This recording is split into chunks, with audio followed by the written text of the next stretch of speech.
Hello बच्चों, आज के इस वीडियो में हम पढ़ेंगे गॉसेस थ्योरम के बारे में। तो गॉसेस थ्योरम क्या है, तो पहले स्टेटमेंट देख लेते हैं। Gauss's theorem, this theorem gives a relationship between the total flux passing through any close surface and the net charge enclosed with in the surface. यहाँ पे दो चीज़ है कि यहाँ पे दिया हुआ है कि टोटल फ्लक्स और द नेट चार्ज इनक्लोज्ड, तो ये दोनों के बीच में क्या रिलेशन है इसके बारे में हम पढ़ते हैं।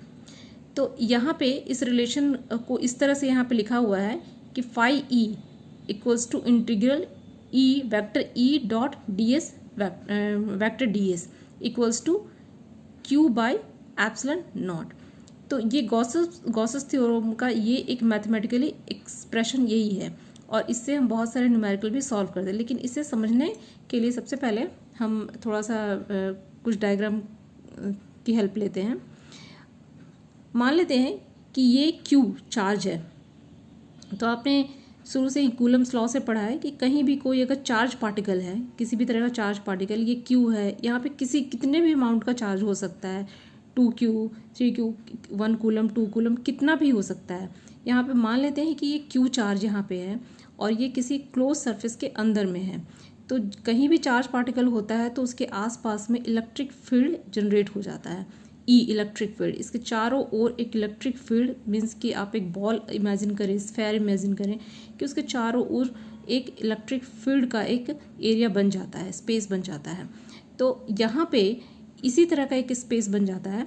अब तो उस स्पेस में हमें ये बिल्कुल इसके सरफेस पे कितने लाइंस ऑफ फोर्सेस होंगे, ये हम गॉसेस थ्योरम से हम पता कर सकते हैं। जैसे कि एक्सप्रेशन में जैसे लिखा हुआ है कि फ्लक्स मीन्स कि ये टोटल लाइंस ऑफ फोर्सेस पूरे सरफेस पे कितने लाइंस ऑफ फोर्सेस होंगे, वो कितने होंगे, E dot D S means electric field multiplied by the surface. और this will be equal to Q means charge divided by epsilon naught, means कि total electric flux over the closed surface will be equal to 1 by epsilon times of charge। तो यही है Gauss's theorem. अब यहाँ पे जब हम इसको इंटीग्रेट करते हैं E D dot D S को, तो हमें मिल जाएगा क्यू बाई एप्सिलॉन नॉट। इसे जब हम न्यूमेरिकल करेंगे तब ये ज़्यादा और ज़्यादा क्लियर हो जाएगा। तो चलते हैं, एक दो न्यूमेरिकल देखेंगे, फिर हम इसको ज़्यादा अच्छे से हम समझ सकते हैं। क्वेश्चन है, calculate the numbers of electric lines of forces originating from a charge of 1 coulomb.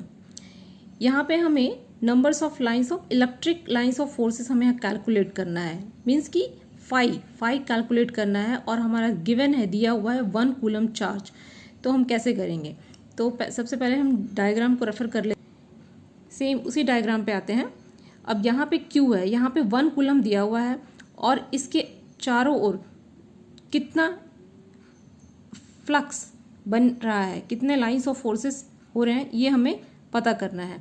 पर हमें इसका रेडियस भी नहीं है, हमें सरफेस एरिया भी नहीं दिया हुआ है, तो हम कैसे फाइंड करेंगे। तो यहीं पे हम गॉसेस थ्योरम को यूज़ करेंगे।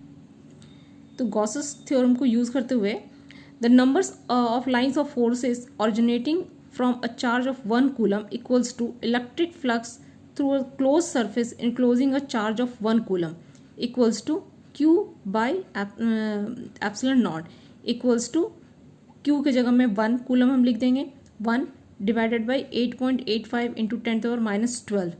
ये एप्सिलॉन नॉट जो है इसका, ये कांस्टेंट का ये वैल्यू है। तो इसे कैलकुलेट करने के बाद हमारे पास आ गया 1.129 इंटू 10⁻11।